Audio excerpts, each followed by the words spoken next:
Proverbe 1. Proverbe de Salomon, fils de David, roi d'Israël. Pour connaître la sagesse et l'instruction. Pour comprendre les paroles de l'intelligence. Pour recevoir des leçons de bon sens. De justice, d'équité et de droiture. Pour donner au simple du discernement.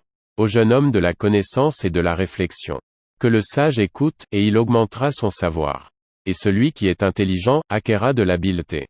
Pour saisir le sens d'un proverbe ou d'une énigme. Des paroles des sages et de leurs sentences. La crainte de l'Éternel est le commencement de la science. Les insensés méprisent la sagesse et l'instruction. Écoute, mon fils, l'instruction de ton père. Et ne rejette pas l'enseignement de ta mère. Car c'est une couronne de grâce pour ta tête.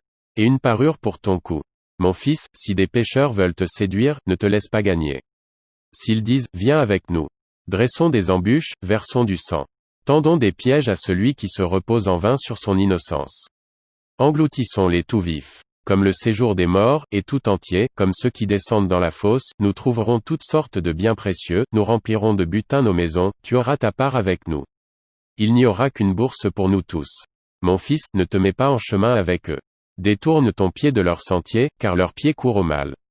Et ils ont hâte de répandre le sang. Mais en vain jette-t-on le filet, devant les yeux de tous ceux qui a des ailes, et eux, c'est contre leur propre sang, qu'ils dressent des embûches.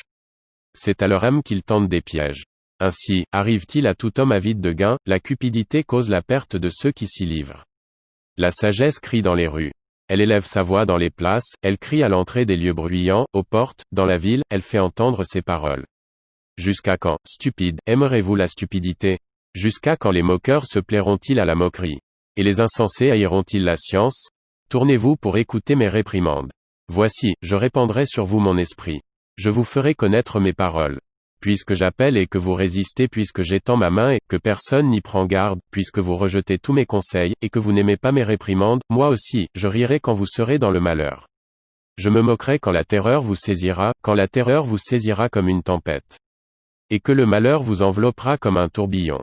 Quand la détresse et l'angoisse fondront sur vous. Alors ils m'appelleront, et je ne répondrai pas. Ils me chercheront, et ils ne me trouveront pas. Parce qu'ils ont haï la science. Et qu'ils n'ont pas choisi la crainte de l'Éternel, parce qu'ils n'ont point aimé mes conseils. Et qu'ils ont dédaigné toutes mes réprimandes, ils se nourriront du fruit de leur voix. Et ils se rassasieront de leurs propres conseils. Car la résistance des stupides les tue. Et la sécurité des insensés les perd. Mais, celui qui m'écoute reposera avec assurance, il vivra tranquille et, sans craindre aucun mal.